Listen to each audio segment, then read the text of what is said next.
Hi everyone. তো আজকে আমরা পড়ব ওয়েভ মেকানিক্যাল মডেল বা তরঙ্গ বলবিদ্যা মডেল।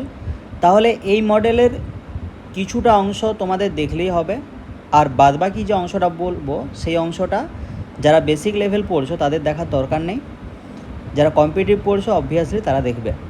তো আমি বলে দেবো যে কতটা পর্যন্ত দেখতে হবে আর কতটা দরকার নেই তোমাদের। তাহলে এই ওয়েভ মেকানিক্যাল মডেল এটা হচ্ছে একদম আধুনিকতম মডেল, এটাই রিসেন্ট মডেল আর কি, ঠিক আছে।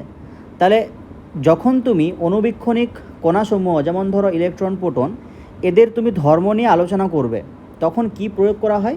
কোয়ান্টাম মেকানিক্স প্রয়োগ করা হয়। কোয়ান্টাম মেকানিক্স জিনিসটাও মডার্ন, একদম নতুন জিনিস। তো কোয়ান্টাম মেকানিক্স কি সেটা তোমরা একদম হায়ার স্টাডিতে পড়বে। তাহলে কি বললাম, যে যে অণুবীক্ষণিক কণাগুলো আছে যেমন ইলেকট্রন, প্রোটন, তো এই সমস্ত কণার তুমি যদি ধর্ম আলোচনা করতে চাও তাহলে কোয়ান্টাম মেকানিক্সের তোমাকে প্রয়োগ করতে হবে। তাহলে এই কোয়ান্টাম মেকানিক্সের যে মডার্ন মডেল বা আধুনিকতম মডেল সেটাই হচ্ছে ওয়েভ মেকানিক্যাল মডেল হয়েছে। তাহলে এই মডেল অনুযায়ী আমরা যেরকম ইলেকট্রনকে বলছিলাম যে কণা এটা এই কক্ষে আছে, এই কক্ষকে আছে, এই উপকক্ষে আছে, এরকম বলছিলাম তো। কিন্তু এই মডেল অনুযায়ী ইলেকট্রন কোন অঞ্চলে পাওয়ার সম্ভাবনা সর্বাধিক বা কোন অঞ্চলে ইলেকট্রন পাওয়া যাবে না সেই সমস্ত ডিসকাশন করা হয়। মানে এরকম বলা হয় না যে কক্ষে ইলেকট্রন আছে বা কক্ষকে ইলেকট্রন আছে, এরকম বলা হয় না। তুমি কোথায় ইলেকট্রন পাবে তার সম্ভাবনা সম্পর্কে এখানে আলোচনা করা হয় হয়েছে। যেমন ধরো এস অরবিটাল আছে, তাহলে এটা ধরো নিউক্লিয়াস, তো এর চারপাশে তো এস অরবিটাল আমরা এইভাবে কল্পনা করি। তাহলে এই অরবিটালের কোন জায়গায় ইলেকট্রনটা পাওয়া যাবে, কোন জায়গায় ইলেকট্রন পাওয়া যাবে না, সেই সম্পর্কে আলোচনা করে ওই ওয়েভ মেকানিক্যাল মডেল। ক্লিয়ার? তাহলে ইলেকট্রনের সম্ভাব্য অবস্থান বা কোন জায়গায় ইলেকট্রন পাওয়ার সম্ভাবনা বেশি এই সম্পর্কিত আলোচনা এখানে করা হবে। তাহলে ফার্স্টে ইন্ট্রোডাক্টরি পার্ট হিসাবে লিখতে পারো যে অণুবীক্ষণিক কণাসমূহের ধর্ম আলোচনা করার জন্য কোয়ান্টাম মেকানিক্সের প্রয়োগ করা হয় হয়েছে। এরপরে এই কোয়ান্টাম মেকানিক্সের আধুনিকতম মডেল হলো ওয়েভ মেকানিক্যাল মডেল বা তরঙ্গ বলবিদ্যা মডেল আর কি হয়েছে। নেক্সট, এই মডেল থেকে নিউক্লিয়াসের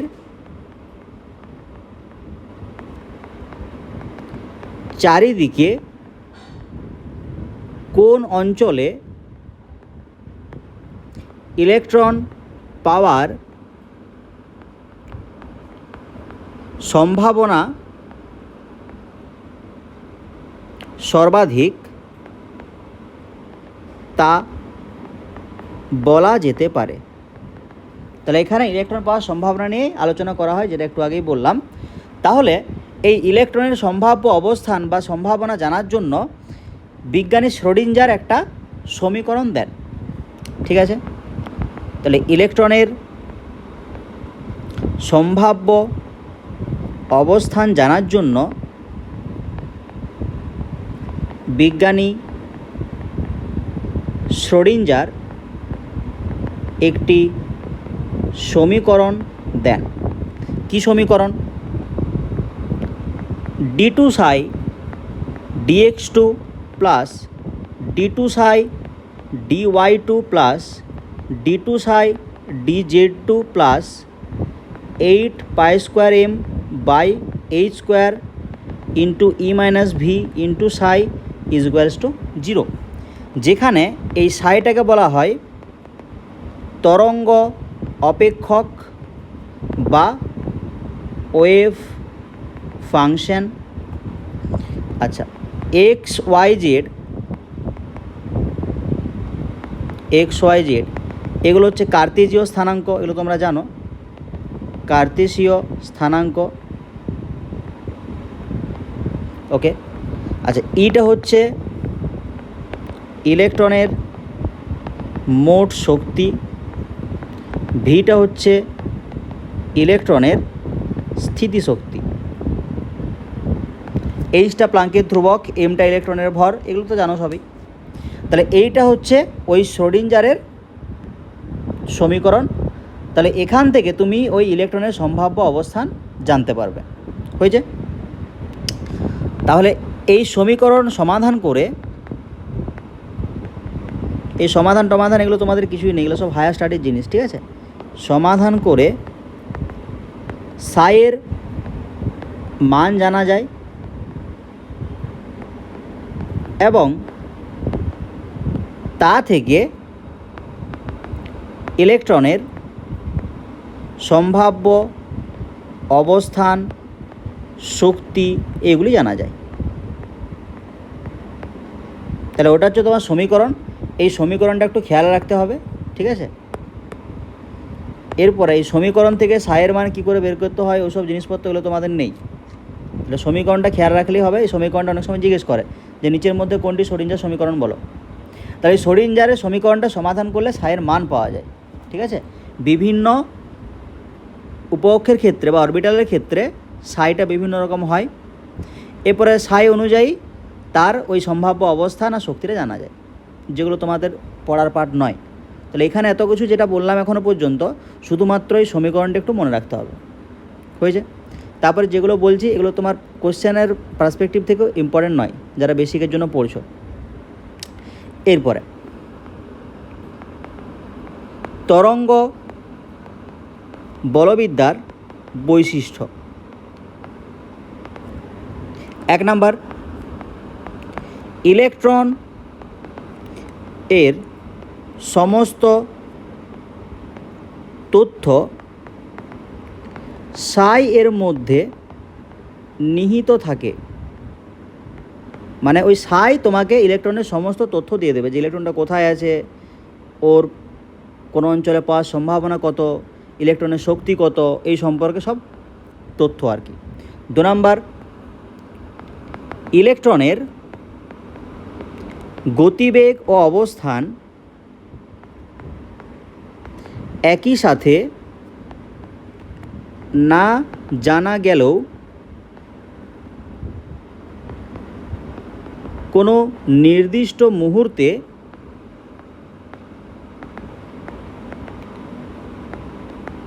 কোনো বিন্দুতে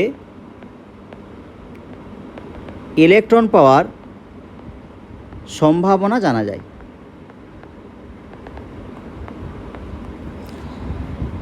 3 নাম্বার, কোনো অঞ্চলে ইলেকট্রন পাওয়ার সম্ভাবনা সাই স্কোয়ার, ওই যে তরঙ্গ অপেক্ষক ছিল ওই সাই স্কোয়ার এর সমানুপাতিক হয়। হয়েছে? 4 নাম্বার, বিভিন্ন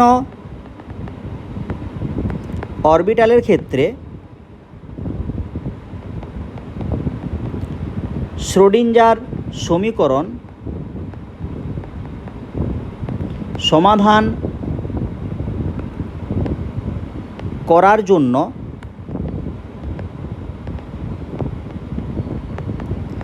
XYZ যেটা ছিল কার্তেজীয় স্থানাঙ্ক, এটাকে পোলার স্থানাঙ্কে, পোলার স্থানাঙ্ক মানে আর থিটা ফাই, XYZটা হচ্ছে কার্তেজীয় স্থানাঙ্ক আর পোলার স্থানাঙ্ক হচ্ছে আর থিটা ফাই। তাহলে পোলার স্থানাঙ্কে রূপান্তরিত করতে হয়, রূপান্তরিত করতে হয়। হয়েছে? এই রূপান্তরিত করার পর এবং এরপর সমাধান করলে তাহলে সাই আর থিটা ফাই, এটাকে সমাধান করলে দুটা পার্ট পাওয়া যায়, ঠিক আছে? কি পার্ট? একটা আর এর পার্ট আর একটা এ এর পার্ট। আর মানে হচ্ছে রেডিয়াল, একটা পাওয়া যায় রেডিয়াল পার্ট, আর একটা পাওয়া যায় অ্যাঙ্গুলার পার্ট। হয়েছে? এই যে রেডিয়াল পার্টটা, এই পার্টটা কিসের উপর ডিপেন্ড করে? এন আর এল এর উপর নির্ভর করে। আচ্ছা, অ্যাঙ্গুলার পার্টটা, এটা এল আর এম এর উপর নির্ভর করে। হয়েছে? তাহলে বেসিকের জন্য যারা পড়ছো তাদের এগুলো কিছু লেখার দরকার নেই। হ্যাঁ, চাইলে লিখতে পারো, কিন্তু পরীক্ষায় জিজ্ঞেস করবে না এইসব জায়গা থেকে। এরপরে এস অরবিটালের ক্ষেত্রে ওয়েভ ফাংশন মানে আমি সাইটা সমাধান করলে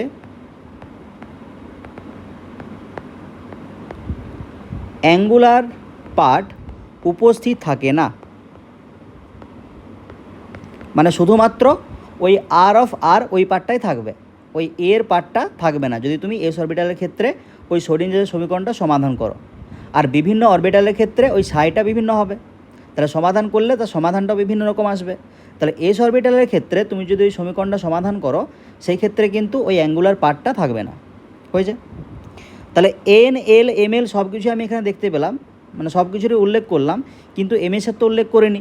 তাহলে নিশ্চয়ই এখান থেকে স্পিন কোয়ান্টাম সংখ্যার মান জানা যাবে না। তাহলে বলতে পারো যে এখান থেকে স্পিন কোয়ান্টাম সংখ্যার মান জানা যায় না। হয়েছে? এরপরে ওই টপিকটা গেল। এরপরে নোড, এখান থেকে কোশ্চেন তোমাদের জিজ্ঞেস করতে পারে। ঠিক আছে? তাই নোড জিনিসটা কি? তাহলে যে অঞ্চলে ইলেকট্রন পাওয়ার সম্ভাবনা শূন্য তাকে নোড বলে। তাহলে কি বললাম? যে অঞ্চলে ইলেকট্রন পাওয়ার সম্ভাবনা শূন্য তাকে নোড বলে। নোড দুই রকম হয়, একটা হচ্ছে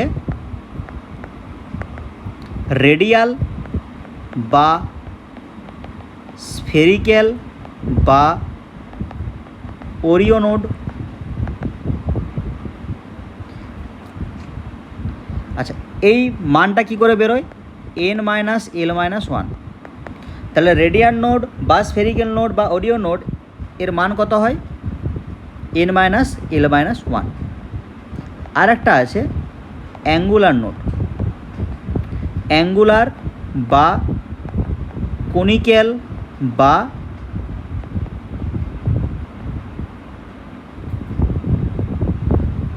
আচ্ছা ৭৬টা বললাম, অ্যাঙ্গুলার বা কনিক্যাল বা প্লেনার নোড। তাহলে এই মানটা কী হবে? জাস্ট এল। তাহলে কোনো একটা অরবিটালের ক্ষেত্রে রেডিয়াল নোড তার সংখ্যা কত? N minus L minus one. Angular node তার সংখ্যা কত? এল। ঠিক আছে? তাহলে রেডিয়াল নোডের একটা মান পাবে, অ্যাঙ্গুলার নোডের একটা মান পাবে। তাহলে বিভিন্ন অরবিটালের ক্ষেত্রে ওই মানগুলো যেরকম হবে তার ওই নোডের সংখ্যাটাও সেরকমই হবে। তাহলে এখানে জাস্ট মান নির্ণয়টা তোমাকে শিখতে হবে যারা বেসিক পড়ছো। আর যারা একটু হাই লেভেল পড়ছো তাদের ক্ষেত্রে কোন অরবিটালের নোডটা কোথায় আছে সেই জিনিসটাও দেখতে হবে। তাহলে বিভিন্ন অরবিটালের ক্ষেত্রে নোড বিভিন্ন জায়গায় থাকে, সেই জিনিসটাও তোমাকে জানতে হবে। আর বেসিকের ক্ষেত্রে জাস্ট কটা নোড আছে সেটা জানলেই হবে। তাহলে ধরো অরবিটাল, তার রেডিয়াল নোড, অ্যাঙ্গুলার নোড আর টোটাল নোড। টোটাল মানে রেডিয়াল প্লাস অ্যাঙ্গুলার। তাহলে ধরো 2s অরবিটালটা আছে, তাহলে রেডিয়াল নোড কত হবে? N minus L minus one. তাহলে 2s মানে এন কত? 2, এল কত? এস মানে 0 মাইনাস 1, তাহলে কত হবে? 1। অ্যাঙ্গুলার নোড, তাহলে অ্যাঙ্গুলার নোড মানে কি? এল, তাহলে কত এখানে? 0। তাহলে টোটাল কত হবে? 1 প্লাস 0, 1। আচ্ছা, এরপর ধরো 2p, তাহলে N minus L minus one. 2p মানে এন কত? 2, এল কত? 1 মাইনাস 1, 0। অ্যাঙ্গুলার নোড কত হবে? এল এর মানটাই মানে 1, তাহলে টোটাল কত? 1।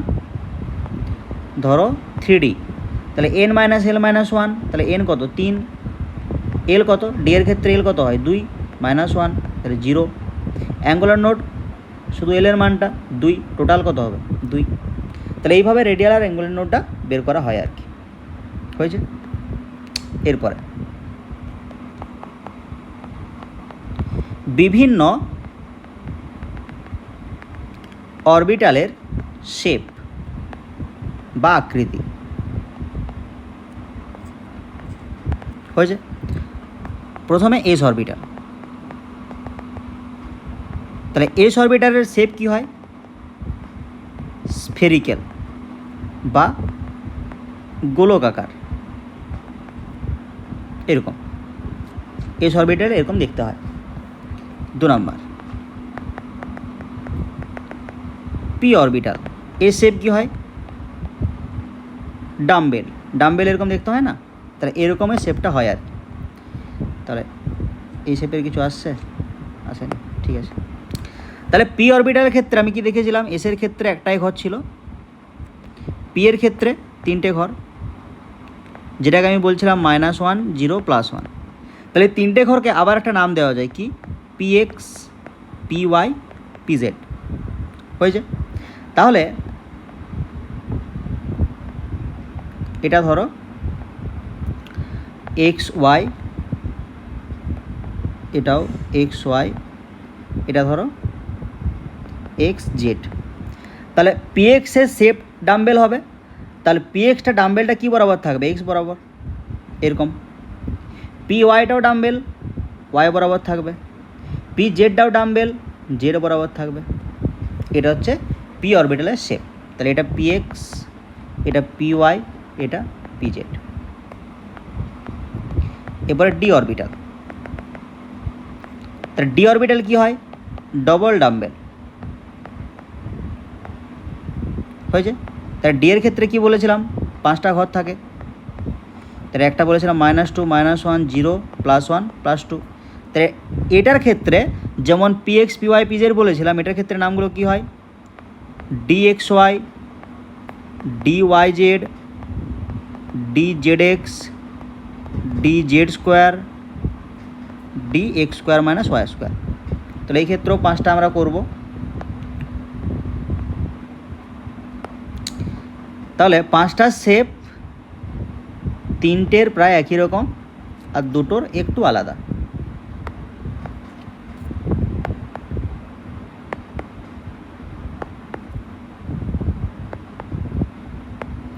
তাহলে এটা ধরো এক্স ওয়াই, এটা ওয়াই জেড, এটা জেড এক্স, এটা ধরো জেড এক্স, এটা এক্স ওয়াই। তাহলে যখন তুমি ডি এক্স ওয়াই করবে, তাহলে ডবল ডাম্বেল, তাহলে এক্স ওয়াই যখন করবে তখন এই মাঝ বরাবর থাকবে, এই মাঝে একটা, এই মাঝে একটা।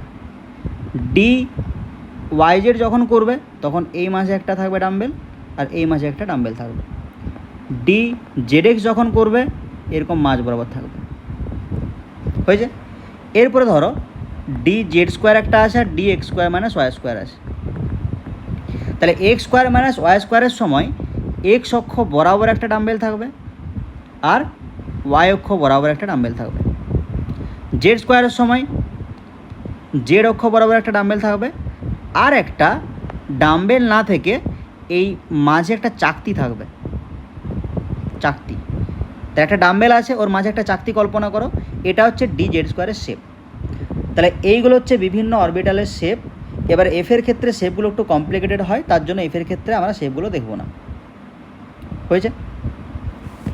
এরপরে যে লাস্ট পার্টটা আছে, যেটা যারা বেসিক পড়ছো তাদের একদমই দরকার নেই, যে বিভিন্ন লেখচিত্র। ঠিক আছে, মানে একটা অরবিটালের ক্ষেত্রে যখন তুমি কোনো একটা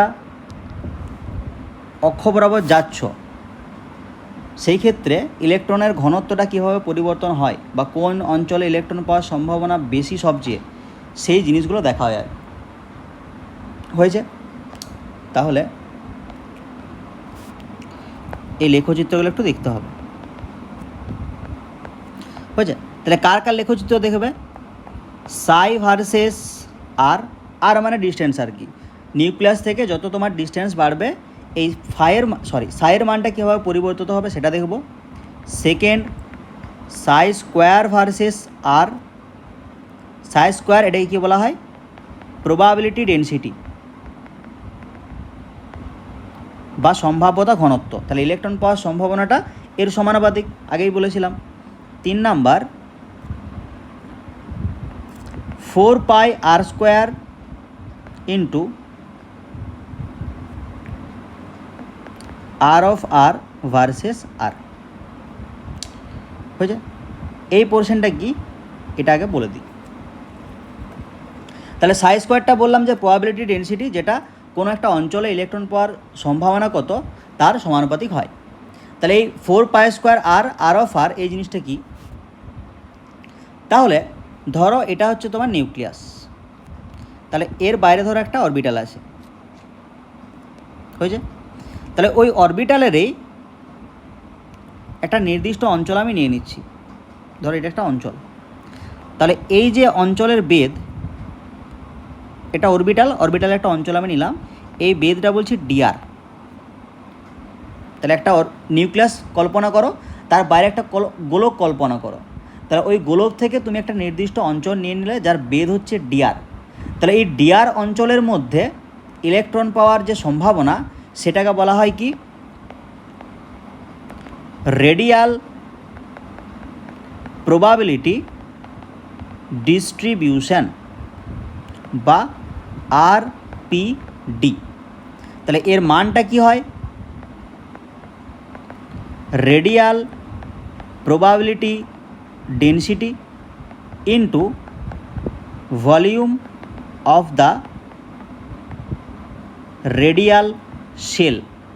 রেডিয়াল শেল মানে ওই যে তুমি গোলকটা কল্পনা করেছিলে তার বাইরে একটা ডিআর বেধের গোলক কল্পনা করলে ওই মধ্যবর্তী অঞ্চলের যে ভলিউম বা আয়তন। তাহলে রেডিয়াল প্রবাবিলিটি ডেনসিটি মানে কি? প্রবাবিলিটি ডেনসিটি মানে সাই স্কোয়ার। তাহলে ওখানে দুটো পার্ট থাকে, একটা রেডিয়াল একটা অ্যাঙ্গুলার। তাহলে ওই রেডিয়াল পার্টটা যদি স্কোয়ার করে দাও সেটাই কি হবে? Radial probability density. তাহলে তার সাথে তুমি ওই volume of the radial shell ওটা গুণ করবে, যেটা আসে 4 পাই আর স্কোয়ার। হয়েছে? তাহলে এটাকে বলা হয় রেডিয়াল প্রবাবিলিটি ডিস্ট্রিবিউশন। তাহলে 4 পাই আর স্কোয়ার কী করে আসছে ওটা ইজিলি ক্যালকুলেট করা যায়। তাহলে ওই যে ভেতরের যে গোলকটা আছে, ধরো এর ব্যাসার্ধ হচ্ছে আর, তাহলে বাইরের গোলকটার ব্যাসার্ধ কত হবে? আর প্লাস ডিআর। তাহলে বাইরের আয়তনটা থেকে ভিতর আয়তনটা বাদ দিলেই ওই 4 পাই আর স্কোয়ারটা পেয়ে যাবে। হয়েছে? তাহলে এই 3 রকম গ্রাফ এই ক্ষেত্রে আমরা দেখব যে কীরকম কী হয়। হলো, ফার্স্টে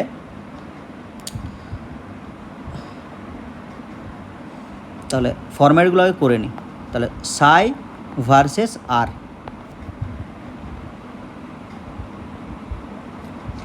তাহলে যখন তুমি গ্রাফ করবে তোমাকে একটা কথা মাথায় রাখতে হবে, যে অরবিটালের ক্ষেত্রে তুমি গ্রাফটা করছো সেই অরবিটালের আগে নোডটা বের করে নিতে হবে, যেটা তোমার রেডিয়াল নোড ছিল সেটাকে বের করে নিতে হবে।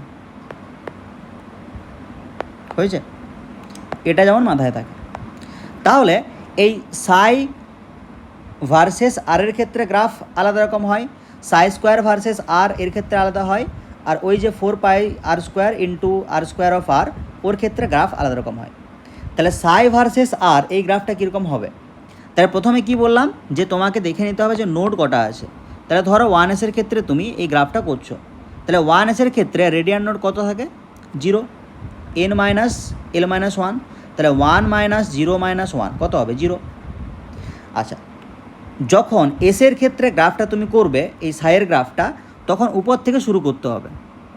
আর যেহেতু 0 এসছে তার জন্য এই যে এক্স অক্ষ এটাকে কিন্তু কোনো টাচ করবে না বা কাট করবে না। তাহলে উপর থেকে শুরু করবে, আর এক্স অক্ষকে কাট করানো চলবে না। কেন কাট করানো চলবে না? কারণ মানটা 0 এসছে। যখন তুমি 2s ক্ষেত্রে গ্রাফটা করবে তো 2s ক্ষেত্রে রেডিয়ান নোড কত আসে? 1। তাহলে এই যে 1 মান এসছে তার জন্য তোমাকে একবার কাট করাতে হবে। তাহলে উপরে ওয়াই এক্স, তাহলে উপর থেকে শুরু করবে কিন্তু একবার কাট করবে। বুঝলে? তাহলে মান 1 আসার জন্য একবার কাট করেছি। এরপর ধরো তুমি 3s ক্ষেত্রে গ্রাফ করছো, তাহলে 3s ক্ষেত্রে যখন গ্রাফ করবে মান কত আসবে? 2। তাহলে তোমাকে দুবার কাট করাতে হবে। তাহলে এই যে একবার কাট করলো আর একবার কাট করলো, দুবার। তাহলে এইভাবে এস অরবিটালের ক্ষেত্রে গ্রাফগুলো নির্ণয় করা যায়। ক্লিয়ার? এরপরে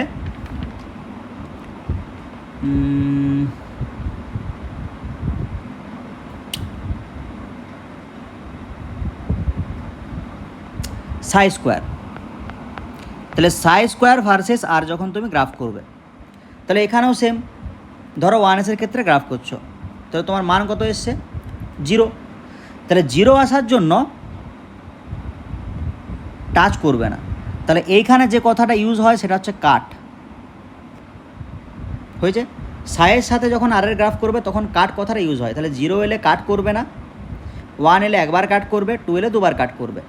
সাই স্কোয়ারের সাথে যখন তুমি আর এর গ্রাফ করবে তখন কথাটা ইউজ হয় টাচ। হয়েছে? তাহলে যেহেতু 1s ক্ষেত্রে 0 আসে, টাচ করবে না। 2s ক্ষেত্রে কী হবে? একটা আসবে মান, এক যদি মান আসে একবার টাচ করবে, ব্যাস। 3s ক্ষেত্রে 2 মান আসবে, মানে দুবার টাচ করবে, একবার দুবার। আর মনে রাখবে এই যে হাইটটা দেখো, এই যে পিকের হাইটটা আস্তে আস্তে কমবে। ক্লিয়ার? তাহলে ওই সাই স্কোয়ারের ক্ষেত্রে যখন তুমি করবে তখন এই পিকের হাইটটা আস্তে আস্তে কমতে থাকে। ঠিক আছে? ওকে। এরপরে ধরো ওই 4 পাই আর স্কোয়ার যে গ্রাফটা ছিল সেটা কি হবে? আচ্ছা, এটা একটু উপর দিয়ে করে দিই, তাহলে এখানেই গ্রাফটা হয়ে যাবে। তাহলে প্রথমে এসেরগুলো শিখে নাও, তারপরে পিয়েরগুলো শিখবে। এখন তো এসেরগুলোই চলছে।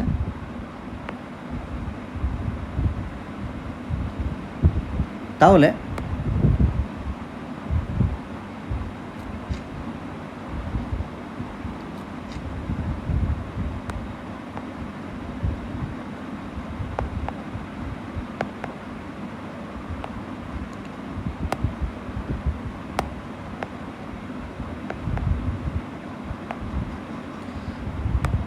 তাহলে এটা কার বললাম? 4 pi R square R of R versus R. হয়েছে? তাহলে এই ক্ষেত্রেও টাচ কথাটা মনে রাখবে, টাচ। কিন্তু এটার ক্ষেত্রে সব সময় গ্রাফটা শুরু হবে মূলবিন্দু থেকে, সে এস হোক আর পি হোক, সব সময় মূলবিন্দু থেকে গ্রাফটা শুরু হবে। তাহলে যদি 1s ক্ষেত্রে করো, মান কত আসবে রেডিয়ান নোডের? 0। তাহলে টাচ করানো চলবে না, তাহলে মূলবিন্দু থেকে শুরু করো, ব্যাস এরকম হয়ে যাবে। 2s ক্ষেত্রে মান কত আসবে? 1। তাহলে একবার টাচ করাবে।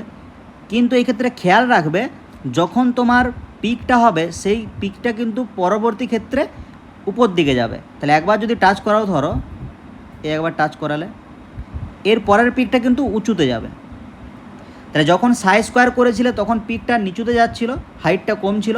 কিন্তু যখন 4 pi R square R of R versus R করছো তখন পিকের হাইটটা কিন্তু বাড়ছে। হয়েছে?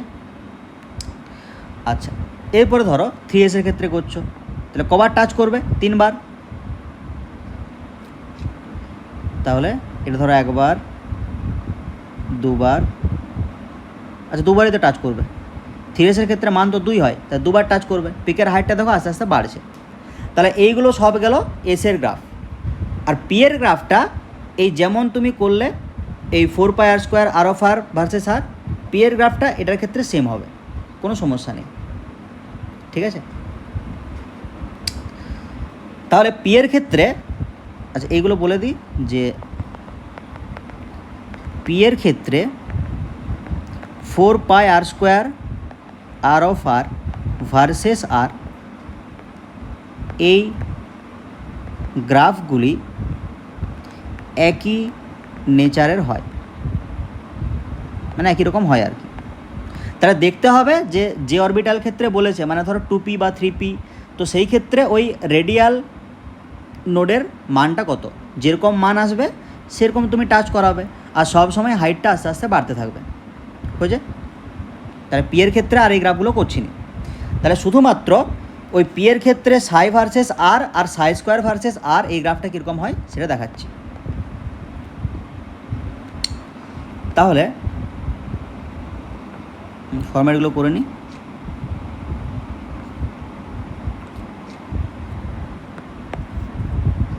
তাহলে এখানেও তিনটে ছটা গ্রাফই করব। আর ডি এর ক্ষেত্রেও সেম পি এর মতোই হয়, ঠিক আছে। তাহলে শুধু পিটা শিখে নিলেই হবে, ডিএফ আর নতুন করে শেখার দরকার নেই। তাহলে ধরো তুমি টুপির ক্ষেত্রে ওই সাই ভার্সেস আর এর গ্রাফটা করছো, হয়েছে। তাহলে টুপি মানে কি, ওর মানটা কত আসবে, 1 আসবে। তাহলে যখন তুমি ওই সাইয়ের গ্রাফটা করবে টুপির ক্ষেত্রে, তখন তোমাকে মনে রাখতে হবে যে মূল বিন্দু থেকে শুরু করতে হবে, হয়েছে। তাহলে যেহেতু 1 এসছে, একবার টাচ করাবে। আচ্ছা টুপি এর ক্ষেত্রে কত মান আসে, 1 second, n minus L minus 1, আচ্ছা 0 আসছে তো, মানে টাচ করবে না। তাহলে মূল বিন্দু থেকে শুরু হবে কিন্তু টাচ করবে না, এরকম হয়েছে। আচ্ছা এরপরে ধরো 3p, তাহলে এই ক্ষেত্রে মানটা 1 আসবে। তাহলে একবার টাচ করবে, কাট করবে। তাহলে সাইয়ের ক্ষেত্রে কাট, সাই স্কোয়ারের ক্ষেত্রে টাচ, আর 4 pi R square into R of R ওই ক্ষেত্রেও টাচ। তাহলে একবার কাট করলো, হয়েছে। আচ্ছা এরপরে 4p, তাহলে এই ক্ষেত্রে মান কত আসবে, 2, তাহলে দুবার কাট করবে, একবার দুবার। তাহলে এসের সাথে পি এর ডিফারেন্সটা কি, সাই ভার্সেস আর এর। তাহলে ওখানেও কাট ছিল, এখানেও কাট ছিল। ওটা শুরু করেছিলাম উপর থেকে, আর এটা শুরু করছি মূল বিন্দু থেকে, ক্লিয়ার। এবারে সাই স্কোয়ারটাও সেম, ওটা শুরু করছিলাম উপর থেকে, এটা শুরু করব মূল বিন্দু থেকে। তাহলে যদি 2p এর ক্ষেত্রে করো তাহলে কত আসবে মানটা, 0, তাহলে টাচ করানো চলবে না, ব্যাস। 3p এর ক্ষেত্রে কত আসবে, 1, তাহলে একবার টাচ করাবে, এরকম। হাইটটা কিন্তু কমবে। 3p এর ক্ষেত্রে 4p এর ক্ষেত্রে কত আসবে, 2, তাই দুবার টাচ করাবে, একবার দুবার। হাইট কিন্তু কমাতে হবে, হয়েছে। তাহলে 1s 2s 3s, তাহলে এসের ক্ষেত্রে বেসিক্যালি পি এর ডিফারেন্স কোথায়, ওখানে উপর থেকে শুরু হচ্ছিল, এখানে নিচ থেকে শুরু হচ্ছে। আর এই 4 pi R square R of R versus R, এইগুলো এসের ক্ষেত্রেও যা পি এর ক্ষেত্রেও যা, সব মূলবিন্দু থেকে শুরু হবে, আর পিকের হাইটটা কিন্তু আস্তে আস্তে বাড়বে। তাহলে এই হচ্ছে তোমার কমপ্লিট হলো অ্যাটমিক স্ট্রাকচার। এরপর একটা ক্লাস আসবে যেখানে নিউমেরিক্যাল করানো হবে, ব্যাস। তাহলে থ্যাংক ইউ।